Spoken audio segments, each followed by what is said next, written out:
ఇది దారి, ఇది మనకి ఇక్కడ నుండి స్ట్రైట్కి వెళ్తే ఇగో లెఫ్ట్ సైడ్ కనిపిస్తుంది కదా వరి పొలం, ఇటు సైడ్ రైట్ సైడ్ కడీల్, ఇదంతా మనకి పానది దారి. ఇక్కడ నుంచి మనం కొంచెం ముందుకు వెళ్తే ఇక్కడ ఎలక్ట్రిక్ పోల్ కనిపిస్తుంది కదా, అక్కడ మనకు బీటీ రోడ్ ఉంటుంది. అంటే బీటీ రోడ్ నుంచి ఇక్కడికి ఒక 300 to 400 మీటర్స్ ఉంటుంది ప్రాపర్టీ.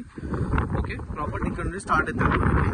ఇక్కడ రైట్ సైడ్ కనిపిస్తుంది కదా, ఇదంతా మన కెనాల్ రోడ్ అన్నట్టు. ఇటు లెఫ్ట్ సైడ్ ఉంటుంది, రైట్ సైడ్ ఉంటుంది, మళ్ళీ అది పక్కన పానది కూడా ఉంది మనకు. ఇగో ఈ ప్రాపర్టీ ఎంట్రన్స్ ఇక్కడ నుండి మనకి, ఇక్కడ నుండి ఈ రోడ్ ఉంది కదా కెనాల్ రోడ్, ఇక్కడ నుంచి అక్కడ కనిపిస్తుంది కదా చెట్టు, ఆ చెట్టు వరకు ఫేసింగ్ అన్నట్టు మనకి. ఇగో ఇది ప్రాపర్టీ 1 acre. మనకి జనగాం నుండి ఈ ప్రాపర్టీ వరకు 7 కిలోమీటర్లు ఉంటుంది. బీటీ రోడ్ నుంచి 300 మీటర్స్ ఉంటుంది సైడ్ వరకు. Pure red soil, right side కనిపిస్తుంది కదా అదే రెడ్ సాయిల్ మనకు. ఇది ఫేసింగ్ వచ్చేసి ఈస్ట్ ఫేసింగ్ తోటి వస్తుంది.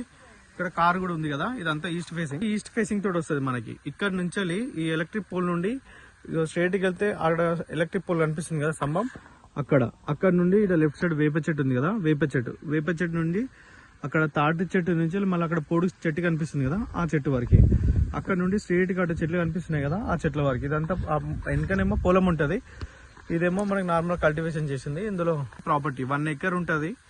బాగుంటుంది సైడ్ కూడా. మనకి విలేజ్ నుండి ఒక 1 కిలోమీటర్ 1.5 కిలోమీటర్ ఉంటుంది. మనకి బీటీ రోడ్ నుంచి 300 మీటర్స్, జనగాం నుంచి 7 కిలోమీటర్స్ ఉంటుంది. ఓకే, మనకి ఇక్కడ నియర్ బై, ఇక్కడ నుంచి కొంచెం ముందుకు వెళ్తే నియర్ లో మనకి సిద్దిపేట హైవే పోవడానికి కొత్త కన్స్ట్రక్షన్ అవుతున్న రోడ్ కూడా ఇక్కడ నుంచి పడుతుంది. అటు ముందుకు తాడ్పోల్ ఉంది కదా, తాడ్పోల్ అవతల మనకి అటు నుంచి రోడ్ పోతుంది. ఇగో ఇది సైడ్.